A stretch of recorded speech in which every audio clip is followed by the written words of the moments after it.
માટે રિક્વેસ્ટ કરું છું. કથક ટીચર છે, કોરિયોગ્રાફર છે. She did her master in the Kathak from Gujarat University. After giving her 80-20 years to the Kathak and being a disciple, a renowned Kathak dancers, and she founded a Nrityalaya by Jashoda Patel, a dance studio cum dance school, where she teach among other dance forms Kathak to the people aged from 3 to 60 years. तो उनका हम लोग welcome करना चाहते हैं.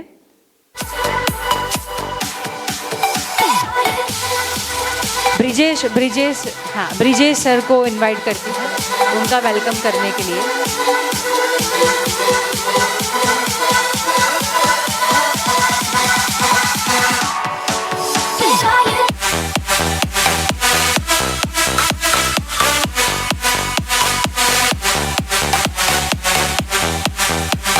Thank you so much. Hello everyone, thank you for inviting મી. અને બધા જ અહીંયા બેઠેલા ઘણા બધા મહાનુભાવો છે અને ઘણા બધા એવા લોકો છે કે જેમણે એમની લાઈફમાં કંઈક કરીને બતાવ્યું છે અને સ્ત્રી સશક્તિકરણનું એક ઉદાહરણ પૂરું પાડ્યું છે.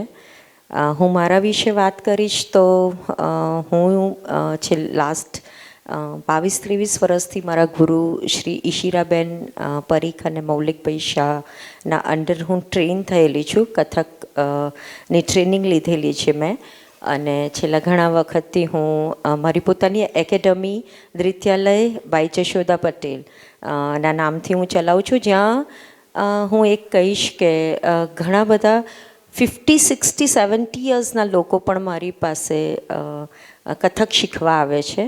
હું સેમી ક્લાસિકલ પણ શીખવાડું છું કે ઘણીવાર એવું થતું હોય છે કે કથક ક્લાસિકલ ન ગમે. પણ એક વસ્તુ હું જરૂર કહીશ કે જ્યારથી મેં મારી એકેડમી શરૂ કરી, મને ઘણા બધા એવા કોલ્સ આવતા કે અમે અમારા જીવનમાં અમારું જે સપનું છે પૂર્ણ નથી થયું. લાઈક એમનો જે મ્યુઝિક અને ડાન્સનો જે શોખ હોય, કેમ કે જ્યારે આપણે ટીવીમાં કે ઘણા બધા લોકોને ડાન્સ કરતા જોઈએ ત્યારે આપણને પણ એવું લાગે કે હું પણ કરી શકી હોત. કેમ કે પહેલાં નૃત્યને એવું હતું કે પહેલાંના જમાનામાં લોકો ભણતરને વધારે કહેતા કે ધ્યાન આપો ભણતરમાં, નૃત્ય શું છે, મેં તો એક શોખ છે. પણ એવું નથી હોતું. અને હું અહીંયા બેઠેલા બધા લોકોને કહીશ કે તમારી પુત્રી, દીકરી, વહુ કોઈ પણ હોય, એને જો અંદર એક શીખવાનો શોખ હોય તો એને જરૂરથી પૂરો કરજો, એને એક સપોર્ટ કરજો. કેમ કે હું એવું માનું છું કે જીવન એક જ છે અને એમાં જો આપેલા ભગવાને જે જીવન આપણને આપ્યું છે, અને એવું કહેવાય છે કે 84 લાખ યોનિમાંથી પસાર થાવ ને ત્યારે તમને એક મનુષ્યનું અવતાર મળે છે. અને ત્યારે તમે જો તમારા સ્વપ્નને અધૂરા લઈ અને જ્યારે તમે જીવી રહ્યા હોય ત્યારે એક જે દુઃખ તમને અંદર જે થાય છે એ કદાચ લોકોને નહીં દેખાતું હોય, પણ તમને અંદર એ ડંખ જરૂર મારતું હોય છે. તો હું એક જ વસ્તુ કહીશ કે આપણી પાસે જે પણ લોકો છે અને જેને પણ ઈચ્છા છે કે મારે આ સ્વપ્ન પૂરું કરવું છે તેને જરૂર પૂરું કરજો.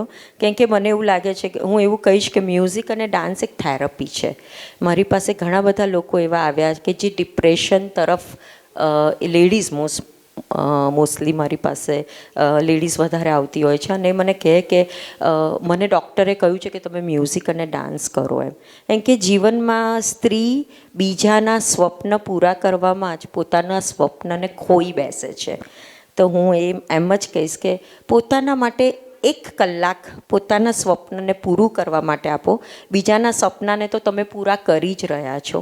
તો જરૂરથી એક શોખ પાડજો અને જરૂરથી તમારા શોખને પૂરું કરજો. કેમ કે મારી જે ડાન્સની જર્ની છે એ મેં આફ્ટર 30 શરૂ કરી અને આજે હું ઘણા બધા લોકોને શીખવાડી રહી છું.